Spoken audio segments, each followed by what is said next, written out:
Goeiedag, ons kuier lekker hier saam met die Droughtmasters. Ek staan hier saam met Warrie Silje. Ons gaan 'n bietjie gesels oor hoe die Droughtmasters binne in sy kommersiële boerdery is. Hy sê so begin met hulle eksperimenteer. Ons gaan 'n bietjie hoor hoe dit van werk, wat dit doen, en hoe sy stelsel werk en waarom hy glo die Droughtmasters moontlik die pad is om te stap.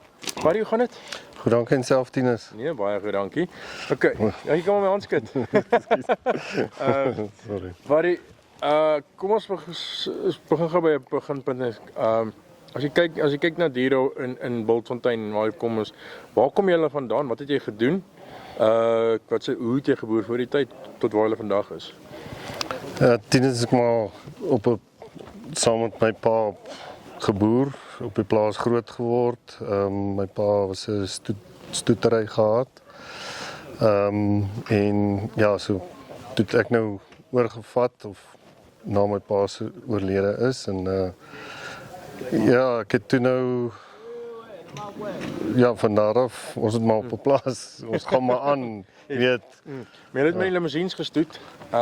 Is hulle maak hulle nog steeds 'n groot deel van jou kommersiële kudde? Ja, ek het aangegaan met die stoetery en toe het ek ook nog maar opgehou als kommersieel gemaak.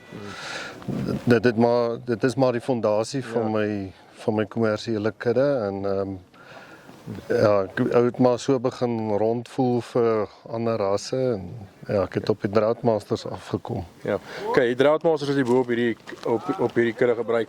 Hoe werk hierdie F1's, F2's as jy so gaan kyk? Werk dit vir jou? Is dit moeite werd? Bring dit die kwaliteit wat jy na soek?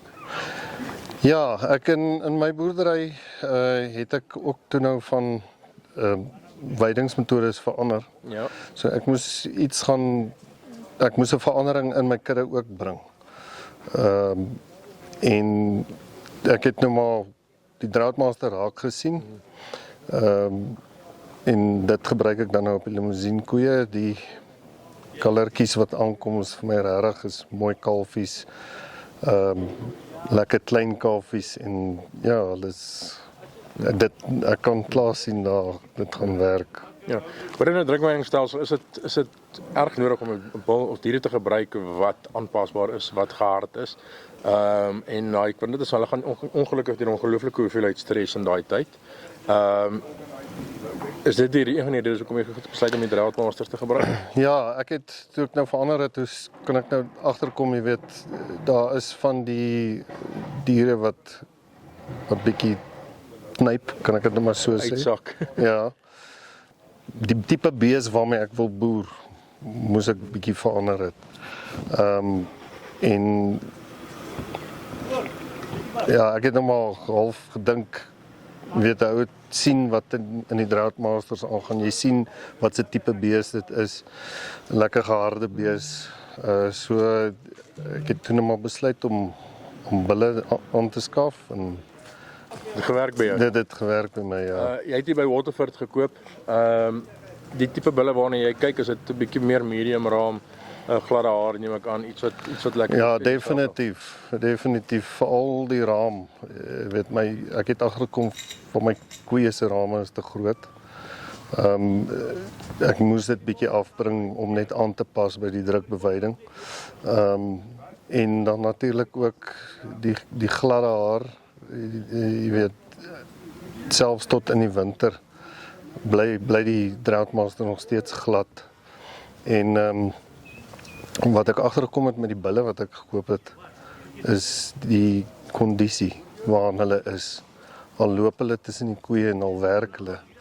Sy werksklere hy lyk nog presies dieselfde. Mekaar as hy begin werk. Ja, nee, dit het my baie beïndruk. Dit het my regtig baie beïndruk van die Droughtmaster.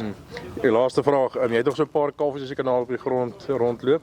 Hoe lyk hulle vir jou? Is dit wat jy wou gesien het? O ja, nee. Nee, ek is stout oor hulle. So dit was vir my verbasend hoe sterk die Droughtmaster teel in erfdwang deurkom met die limousine koeie. Ek het 'n paar Brangus kruis koeie ook daar. En die kalfies het regtig al die raseienskappe van die Droughtmaster. Dis hy. Ja. Ek sê vir jou baie dankie dat ons gesels het. Ek dink dit 'n kursus wat jy wil gaan bywoon, so ek gaan jou los. Ons maak weer so moenie weggaan nie.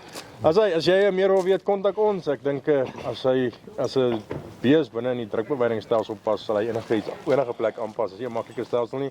Ons praat weer.